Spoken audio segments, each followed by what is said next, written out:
Okay, I was talking about my lights and how they get bugs on them. So I've got another one of these. It's a Kirkland. So I've got a clean side and a dirty side. The clean side I'm not going to use because they're bugs, but I'm going to spray this a little bit to make sure it's got some of that on. But because it's bugs, I know it's going to be really heavy, so I'm also going to spray it. And you can use a little bit more pressure because it's on a light instead of, going on your paint. So I always use a little more. Boom, bug is gone. And hopefully you can tell I'm not, oh my God, super heavy on anything, but I'm getting the bugs off. There's all the bugs. I'm going to do the same on the metal down here, but I'm going to fold it over again. Now, as I said, these are inexpensive. Today. I decided to sit down for this one. I've sat on my bike a lot lately. It's something I was thinking about. I've put almost 28,000 miles on this bike. I think I've kept her pretty good. I mean, I've got to clean her off. I got a lot of bugs on her right now. But something we got to think about. I've seen a lot of people asking how high is too high for buying a used bike. I've seen bikes with 300,000 miles sell and still run great. I've seen bikes with 5,000 miles on them that I wouldn't touch. This is a machine. Yes, it's a machine that some of us love, but it's still a machine, and it's a machine that is designed to be used. All right, there's all kinds of people who use all kinds of stuff. I happen to be one of those. I use what I have, what's convenient. I, for the longest time, used a stuff called FW1. Great stuff. I'm finding I can't find that anymore, and I'm not paying the price they want online for it. So Chemical Guys is saying that the VO7 is great. This is good for plastics and for the paint. They've been using it for a while. I've seen it on a number of bikes. I always shake it up a little bit and make sure it's all mixed. I spray it onto whatever I'm wiping it with, and I wipe it off. Now, I do have to be honest here. I did already use Bug Off because, well, I just drove home and the highway was just covered in bugs. So I wanted to get them off the windshield. Windshield's looking a little better now.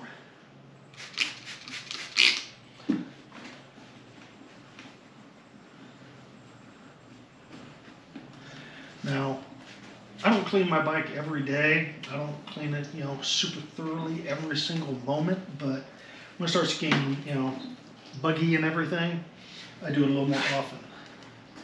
Now, I don't know about you. I like my bike to look nice, and the one thing I've learned over years, if it looks nice, it's going to last, because you're going to love it more. Now, I always wipe it on, and I turn it so that I have a back part as a buff. No, I'm not changing the name, but I hope anybody who's watching has noticed I started adding 3-wheel life at the end. Because, yes, I love 2 wheels. Yes, I will continue to ride 2 wheels as often as I can. I would love to have somebody loan me a 2-wheel new bike so I can, test it and give it a thorough test. But I love my trike. This has been probably one of the best decisions we made. And that's one of the reasons I'd like to test ride for about a week. I'm not going to drive it every day, and I'm not going to drive it to work and back, but I'll guarantee the bikes can get some miles. But I'm always doing something. It's like tonight, we're going to take the bike when we go to dinner. That's one reason I cleaned it up a little bit, get all the bugs off the front.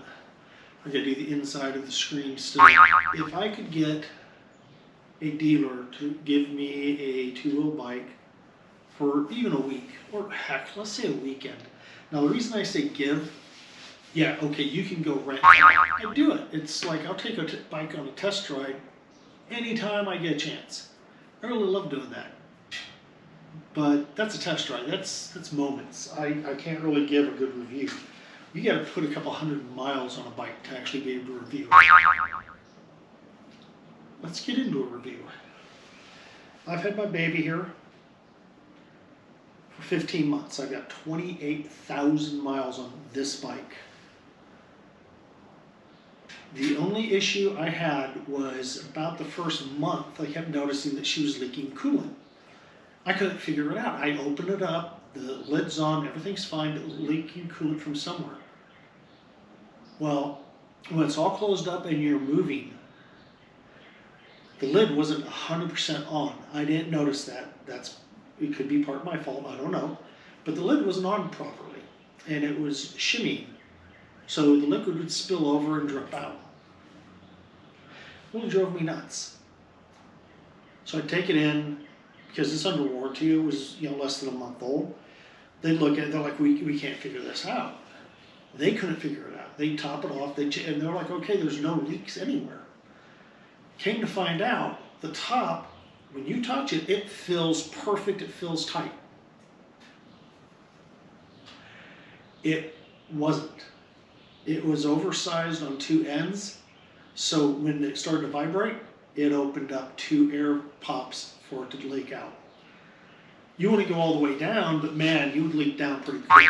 I'd say the only other thing that kind of irked me with this bike, it's not necessarily a bad thing per se.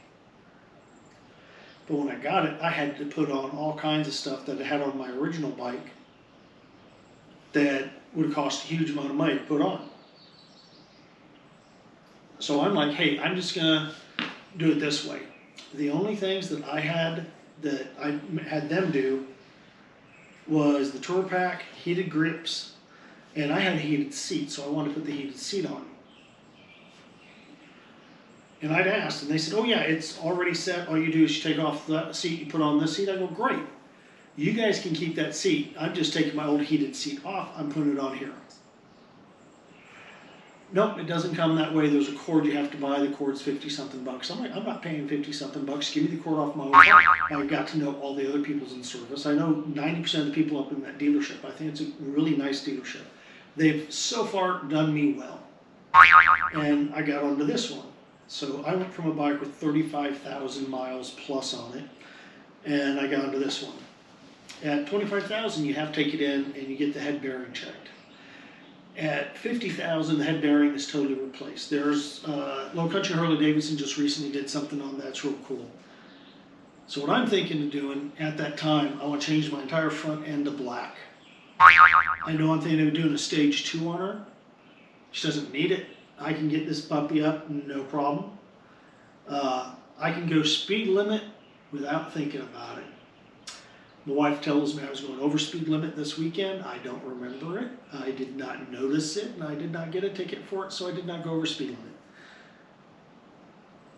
But hey, she's a great bike. What have I done to her? I've added Sura 3D adjustable foot pegs. This is frame mounted. Now I've got the long ones. They have a medium and a short. I've got the 2-pin foot peg. I've got the same foot peg for the wife, and she's got the medium. I put the backrest on. I put because the Tour Pack, we moved back 3.5 inches so my wife could have a little more comfort back there. We put in a Kuryakyn cushion. It's one of those 2-inch cushions. She loves it. That way she doesn't have to worry about bottoming out. I've got a Rokform phone mount. I love that thing.